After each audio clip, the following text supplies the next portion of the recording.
بسم الله الرحمن الرحيم.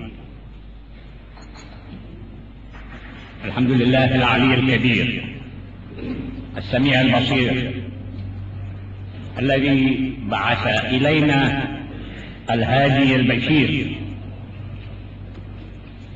فقال في كتابه العزيز وصدق الله العظيم: وما أرسلناك إلا كافة للناس بشيرا ونذيرا.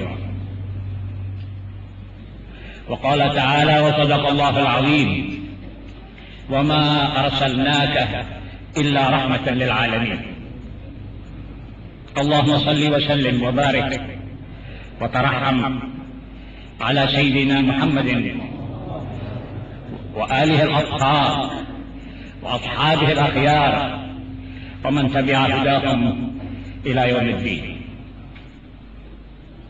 Kepadamu ya Allah kami panjatkan segala puja dan puji. Darimu kami mohon petunjuk ke jalan yang Engkau ridhai, dan darimu kami mohon ampun dari segala dosa. Lindungilah hamba-hambamu ini dari perbuatan syirik yang tidak kami sadari, dan ampunilah ketelanjuran-ketelanjuran seperti itu yang tidak kami sengaja. Engkau Tuhan kami dan sekaligus wali kami. Jauhkanlah kami ya Allah dari ilmu yang tidak bermanfaat. Jauhkanlah kami dari hati yang tidak pernah khusyuk. Jauhkanlah kami dari nafsu serakah, amarah yang tidak pernah kenyang, dan daripada doa yang tidak akan Kau terima. Ya Allah, kami mohon darimu suatu kehidupan yang bersih, mati yang sempurna, dan tempat kembali kelak di hari kiamat yang tidak sampai menyesalkan kami. Ya Allah, Engkau adalah yang paling wajib kami sembah, paling berhak kami sembah. Tiada kami melakukan taat melainkan dengan izin-Mu, dan tiada kami langgar perintah-Mu melainkan dengan pengetahuan-Mu. Kami berdosa, Engkau bukakan pintu taubat lebar-lebar dan tidak pernah Engkau tutup. Kami taat, Engkau ganjar 10 kali ganda. Kami nyeleweng, Engkau beri kami kesempatan dengan tambah umur agar kami bisa bertaubat. Ya Allah, bagaimana Engkau akan membakar dengan api neraka-Mu lidah-lidah yang selalu menggetar mengucapkan kalimat tauhid-Mu? Bagaimana Engkau akan membakar wajah-wajah yang selalu bersembah sujud kepadamu? Bagaimana Engkau membelenggu dengan api neraka-Mu kedua tangan manusia-manusia yang selalu teradah dan tertadah untuk berdoa? Wahai yang Maha Kasih, ampunan-Mu lebih besar dari kesalahan-kesalahan kami. Rahmat-Mu lebih luas dari dosa-dosa kami. Pengakuan kami akan keesaan-Mu yang mutlak itu jauh lebih besar dari kekhilafan yang telah kami lakukan. Maka liputilah hamba-hamba-Mu, baik yang di majelis ini maupun yang di luar majelis ini, dengan rahmat-Mu yang Kau katakan meliputi segala benda. Wa sadaqallahul azim wa rahmati wasi'at kulla syai'. Ya Allah, sampaikan salawat dan salam sejahtera-Mu kepada manusia yang Engkau jadikan akhlaknya duplikat Quran-Mu, dan asma-Mu merupakan mazhar lahiriahnya. Sampaikanlah salawat dan salam sejahtera-Mu kepada manusia yang Kau jadikan nurnya merupakan titik pertama dari makhlukat-Mu.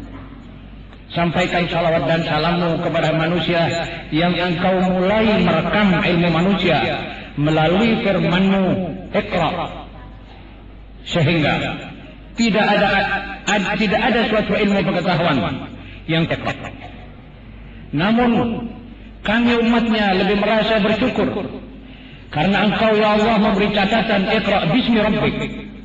Bacalah ayuhai Muhammad dan tiap muslim demi mencari ilmu dan pengetahuan dengan nama Tuhanmu. Sebab dunia sekarang dengan kemajuan teknologi seperti ini, membaca dan membaca bukan dengan nama Tuhan, tapi atas nama kepentingan pribadi, maka akibatnya sebagai yang kita lihat. Sampaikanlah salawat dan salammu kepada juru amanatmu, pembawa bendera kebesaranmu di hari kiamat, dan titik lingkaran kerajaanmu. Sampaikanlah semua itu kepada keluarga beliau yang telah Engkau sucikan dari segala noda dan celah, serta para sahabat beliau yang selalu setia mengikuti beliau dalam keadaan suka dan duka. Ya Allah, dan sebagaimana Engkau menggerakkan lidah kami untuk mengucapkan salawat seperti tadi, maka gerakkanlah pula otak kami untuk memahami rahasia kitab suci yang Kau bawakan kepadanya. Karena sumber-sumber rohani kami sekarang mulai kering, dan tiada penawar bagi hamba-hambamu sekarang di musim gersang ini kecuali Qur'an-Mu. Wa sadaqallahul azim wa nunazzilu minal Qur'ani ma huwa shifaa'un wa rahmatun lil mu'minin.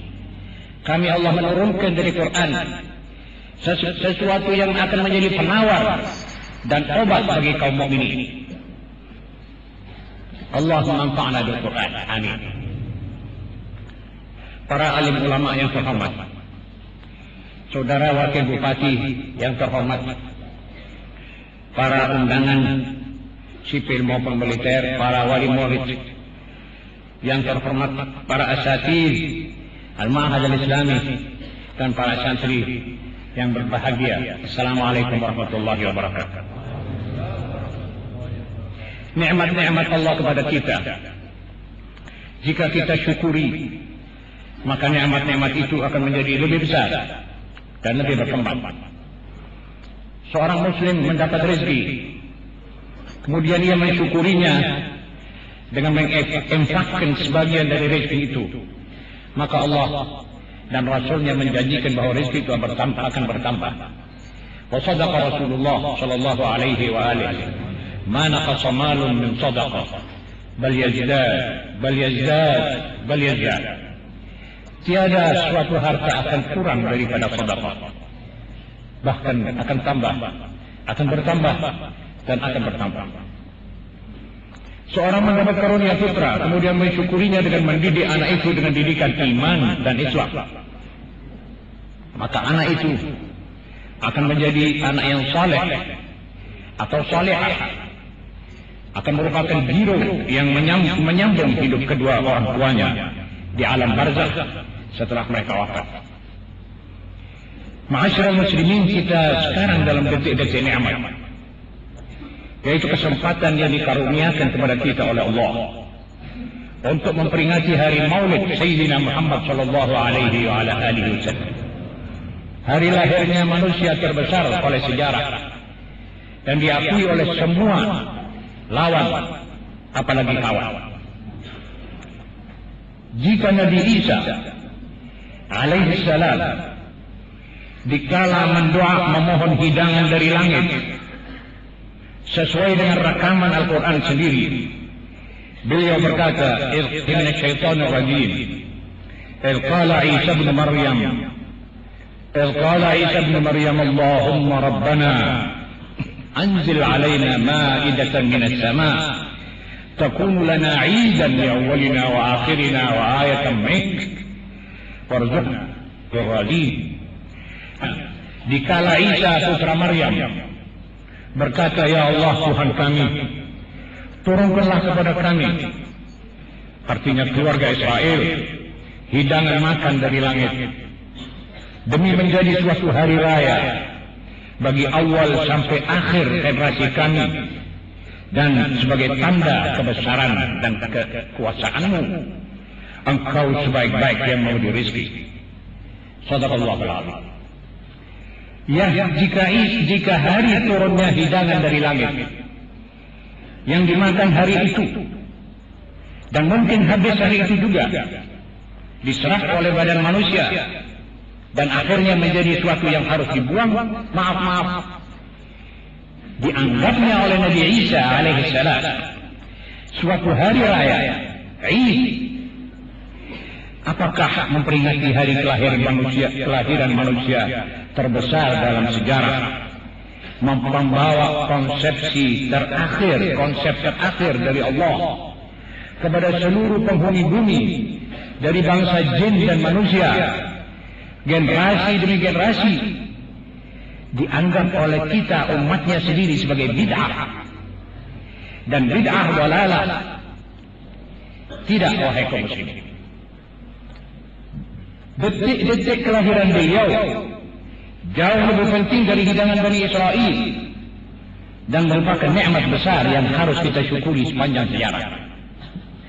Artinya, dalam detik-detik peringatan ini, kita harus melahirkan tekad untuk lebih memahami riwayat hidup, ajaran-ajaran, amalan-amalan, dan pesan-pesan beliau, lebih menghayati Al-Quran yang beliau bawa dari Allah, agar kita berubah menjadi umat beramal di samping berilmu.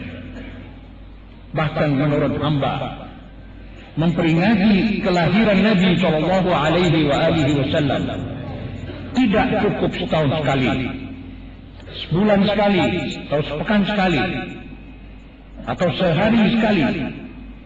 Memperingati hari kelahiran ini harus terfokuskan kepada serba gerak-gerik beliau sebagai manusia teladan, detik per detik, sehingga semua gerakan kita mengikuti jejaknya dan sesuai dengan kehendaknya. Saya tertarik oleh ucapan seorang ahli tasawuf dan ulama sekaligus. Saya maaf lupa namanya, saya kira dia Al-Habib Abdullah bin Tahir. Beliau berkata, "Law ghaba 'an an-nabiy lahza ma a'dadtu nafsi minal muslimin." Andai kata wajah atau ingatan Nabi SAW sirna dari ingatanku satu detik saja, maka sulit aku akan mengaku lagi sebagai muslim.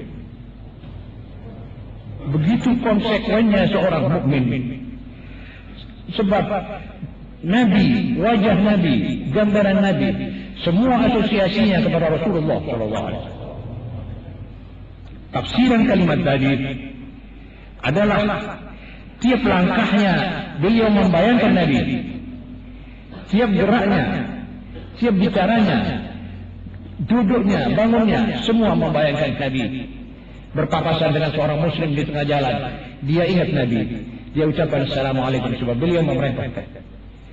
Kalau sudah berdiri bersama, dia berjabatan tangan, ingat kepada beliau tentang sunnatul musafahah. Keluar rumah, masuk rumah, makan, habis makan, maaf, masuk kamar mandi, keluar dari kamar mandi, akan tidur, bangun tidur, dan tiap detik, tidak mungkin satu detik akan kosong dari ajaran Nabi, dari ta'lim Rasulullah SAW, sehingga anda bisa membayangkan beliau waktu itu. Ma'asyiral muslimin, itu yang termasuk sunan atau mustahabbat, belum yang wajibat. Bagaimana kalau beliau salat? Bagaimana kalau beliau pergi haji? Apa yang dikerjakan? Bagaimana beliau menoleh ke belakang kalau dia menjadi imam? Atau sewaktu beliau menjadi imam mengatakan, "Sawwu sufufakum, fa inna taswiyata sufufi min iqamati shalah." Itu kita mesti ikut 100%, dan kita bayangkan wajah beliau menoleh ke belakang. Ma'asyiral muslimin, itu yang wajibat. Ada lagi yang lebih dari itu, yang prinsip, dan prinsipnya prinsip, yaitu tauhid Allah, aqidah al-wahdani, keesaan Allah. Itu ajaran beliau yang paling prinsip. Yang kedua, mempersatukan umatnya di mana saja kita berada. Usahakan ke situ. Tidak boleh kita lepas tugas ini. Memang yang menjatuhkan atau yang merobohkan satu bangunan lebih cepat dan lebih mudah dari yang membangun. Tapi kita harus sabar. Ini bangunan dibangun 2 tahun, bisa kita ratakan dengan tanah dalam 3 detik. Lebih dari itu sedikit. Yang memecah, yang memberantakan umat. Apalagi dengan kalau punya modal cukup, lebih cepat dari yang akan mempersatukannya kembali. Tapi tadi salah satu penyambut, barangkali dari waktu Asatilah, Ustaz Muhammad bin Alawi, mengatakan, tasbiru. Ada 2 yang mesti kita pegangi di zaman ini. Wa in tasbiru wa tattaqu la yadurukum kaiduhum syai'an. Kalau Anda betul-betul sabar dan takwa kepada Allah, artinya Anda dengan Allah sudah memperhitungkan apa yang Anda lakukan, tidak ada kesalahan, maka tunggu, tasbiru, tunggu kemenangan dan kelapangan daripada Allah Subhanahu wa taala. Ma'asyiral muslimin, peringatan Maulid harus menjadi momen renungan menguasai pikiran kita, seperti apa yang dikatakan oleh Al-Habib tadi. Membayangkan tangan beliau waktu diangkat berdoa, membayangkan wajah beliau kala tersenyum. Mengapa wajah beliau juga dijadikan oleh Allah wajah terbagus? Bukan akhlaknya saja, bukan gerak-geriknya, tetapi wajahnya juga bagus. Sebab para awam bisa menarik hati, bisa tertarik dengan membayangkan wajah yang begitu bagus, seperti juga di zaman beliau masih hidup. Ma'asyiral muslimin, membayangkan wajah beliau kala tersenyum dan membayangkan betapa seriusnya beliau mengumpulkan para sahabat di masjid yang baru beliau bangun di Madinah. Untuk apa? Untuk difusikan dalam wadah ukhuwah Islamiyah yang besar. Di situ ada Muhajirin, ada Ansar, di situ ada Bilal bin Rabah si kulit hitam, di situ ada Suhaib Ar-Rumi si kulit merah putih, di situ ada Salman Al-Farisi si kulit kuning, dan di situ orang-orang Arab yang berkulit sawo mata. Internasional, ini kulit internasional, semuanya dikumpulkan, difusikan menjadi ummatan wahid. Ketahuilah bahwa ajaran beliau yang paling penting, yang paling prinsip, agar kita minimal mengerti dan hati-hati tidak sampai meriskirnya dengan sesuatu yang menjadikan kita fatal.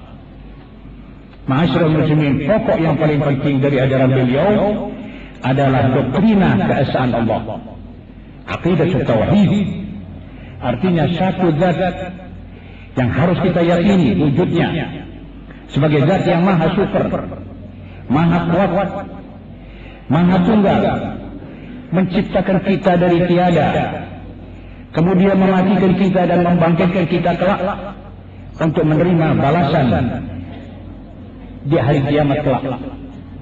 Dalam doktrina ini tercakup rukun-rukun iman dan Islam. Yang kedua, satu umat yang bernaung di bawah satu zat tadi.